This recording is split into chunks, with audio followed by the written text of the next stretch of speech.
Assalamualaikum warahmatullahi wabarakatuh. Alhamdulillah wassalatu wassalamu ala rasulillah wa ala alihi wa sahbihi wa mawala amma ba'du. Syukur alhamdulillah kita bisa berjumpa lagi di channel ini. Semoga saudaraku semuanya selalu diberikan kesehatan, dilapangkan rezekinya, diampuni dosa-dosanya dan dipanjangkan umurnya. Amin ya rabbal alamin. Saudaraku yang dirahmati Allah, ibadah sholat merupakan amal ibadah yang wajib bagi orang yang menganut agama Islam. Karena amal ibadah ini merupakan amal yang pertama kali ditanyakan saat kita dihisab kelak.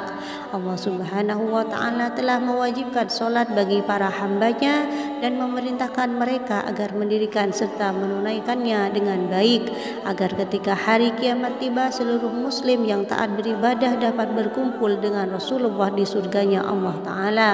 Namun sahabat beriman, tanpa disangka-sangka ibadah sholat yang kita lakukan ini akan menjadikan kita pengikut setia Dajjal. Lalu apakah kesalahan dalam sholat kita dan apa penyebabnya sholat yang membuat kita menjadi pengikut Dajjal? Simak video ini hingga akhir. Simak video ini hingga akhir. Jangan sholat seperti ini jika tidak mau menjadi pengikut Dajjal.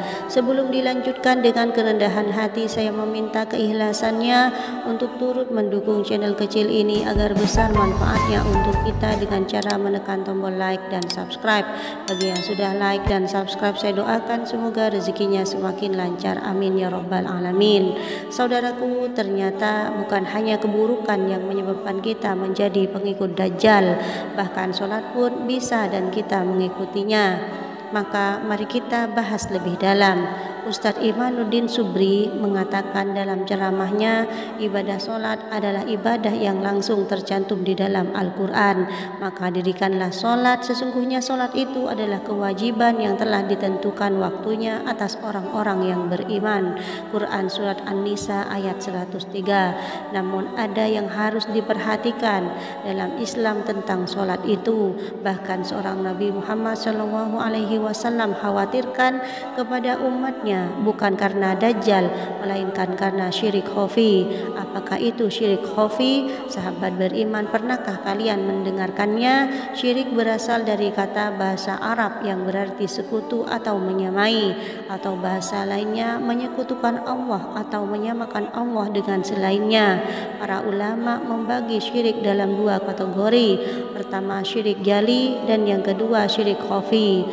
Yang nyata jali dan yang tersembunyi adalah khafi. Syirik khafi itu syirik dalam hal keinginan dan niat serta ingin dipuji orang atau riya dan ingin didengar atau sum'ah ketika melakukan suatu amal tertentu untuk mendekatkan diri kepada Allah Subhanahu wa ta'ala, tetapi untuk mendapatkan pujian manusia, misalnya dengan memperbagus bacaan sholatnya, bersedekah agar dipuji dan disanjung karena ia melafazkan zikir dan memperindah suaranya dalam bacaan Al-Quran agar didengar orang lain sehingga mereka menyanjung atau memujinya. Ketahuilah bahwa syirik merupakan dosa yang sangat besar, sebagaimana hadis Nabi Muhammad SAW, maukah kalian aku beritahu sesuatu yang lebih aku khawatirkan daripada fitnah Dajjal? Sahabat menjawab, mau ya Rasul. Rasul pun menjawab, yaitu syirik khafi, di mana seseorang yang mendirikan sholat lalu ia memperindah sholatnya karena merasa ada orang yang memperhatikan sholatnya itu.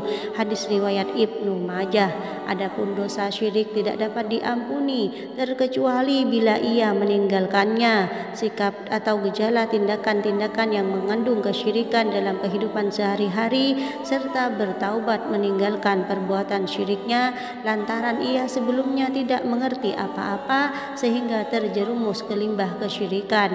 Dan Dajjal begitu menyukai orang-orang yang melakukan kesyirikan, maka sholatlah dengan ketulusan agar Allah menerimanya. Syirik khafi sangat berbahaya karena akan dimasukkan ke dalam neraka dan kekal di dalamnya.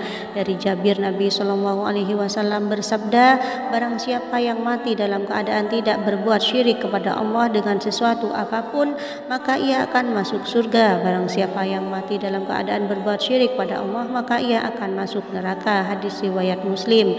Yang paling mengkhawatirkan sahabat beriman adalah syirik khafi, sebab syirik ini samar dan hampir mirip dengan riya. Terlihat rajin sholat dan ibadah lainnya, namun ternyata hanya ingin dilihat oleh manusia saja. Bahkan yang mengerikan sahabat beriman ketika banyak orang melakukan sholat, namun ketika sendiri malah berbuat maksiat. Nabi Muhammad SAW bersabda, maukah kamu kuberitahu tentang sesuatu yang menurutku lebih aku khawatirkan terhadap kalian daripada fitnah Al-Masih Dajjal? Para sahabat berkata, tentu saja. Beliau bersabda, syirik khafi yang tersembunyi itu. Ketika seseorang berdiri mengerjakan sholat, dia perbagus sholatnya karena mengetahui ada orang lain yang memperhatikannya. Hadis riwayat Ahmad. Ustadz Iman mengatakan perbuatan ingin dilihat dan dipuji termasuk perbuatan lalai.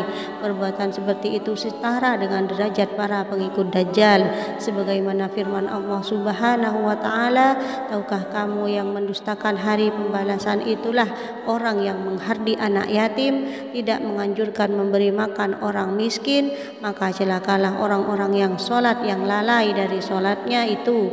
Kemudian orang yang berbuat riya, tidak mau menolong dengan barang yang berguna. Quran Surat Al-Mu'minun ayat 1-7. Sahabatku yang dirahmati Allah, jangan pernah ingin beribadah hanya karena ingin dilihat orang saja. Niatkan dengan tulus bahwa ibadah hanya untuk Allah Ta'ala, agar sampai semua yang kita inginkan kepadanya.